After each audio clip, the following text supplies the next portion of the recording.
तो अगर आपने सोच लिया अब आपको जिम ज्वाइन करना है और कल आपका फर्स्ट डे जिम के अंदर, या आप पहले से एक्सरसाइज कर रहे हैं मगर आप कंफ्यूज हैं कि आपको क्या एक्सरसाइजेस करनी चाहिए, तो ये वीडियो आपके लिए है। By the way, I am Usman and I am a certified fitness trainer.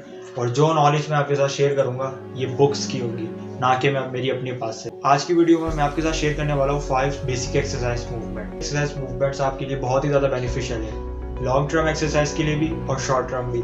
Injury के चांसेस बहुत ही ज़्यादा कम कर देगी और हेल्थ बेनिफिट्स बहुत ही ज़्यादा है। और ये ऐसी एक्सरसाइज है जो कि बिल्कुल ही बेसिक है, जो नॉर्मली हम जिम्स में जाते हैं, हमें लाजमी सबसे पहले ये एक्सरसाइज करनी चाहिए, मगर हमें कोई बताता ही नहीं है। हर कोई हमें ये बोल देता है कि आप जाके वो एक्सरसाइज करो, लेट पुल डाउन लगा लो, मशीन्स बता देते वो लगा लो, मगर ये ऐसी एक्सरसाइज है जो कि बेसिक एक्सरसाइज है और हमें सबसे पहले करनी चाहिए। Without wasting time let's get start video. Make sure करें कि हर एक्सरसाइज के आपको 3 सेट करने हो और एक सेट में आपको 12 रेपिटेशन निकालने हैं।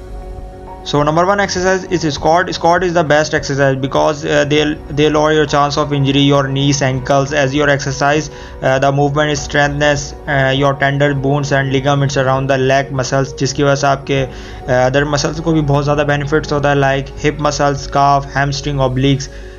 इसलिए मैं suggest करता हूँ squat. So number 2 exercise is push-up. Push-up are one of the few exercises which activate every major muscle of your body, including bicep, core muscle, tricep, anterior, deltoid, and lower body muscles group. By engaging all these muscles, you also boost your cardiovascular system and improve your heart health. 3 exercises. Sit-up. Sit-up is core strength is one of the biggest motivation for doing sit-ups. Improve muscle mass. Sit-up build muscle strength in the abdominal, hip muscles, athletic performance, better balance and stability, increase flexibility, improve posture, reduce risks of back pain injury. So number 4 exercise is pull-ups. Pull-ups improve, strengthen the back muscle, strengthen the arm and shoulder muscle, improve grip strength, improve overall body strength and fitness level, improve physical health, improve mental health. So there is a lots of benefits of pull-ups.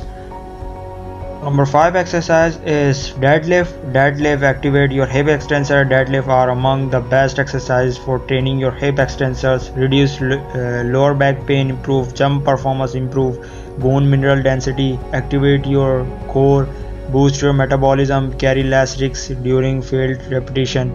So there are lots of benefits of also deadlift.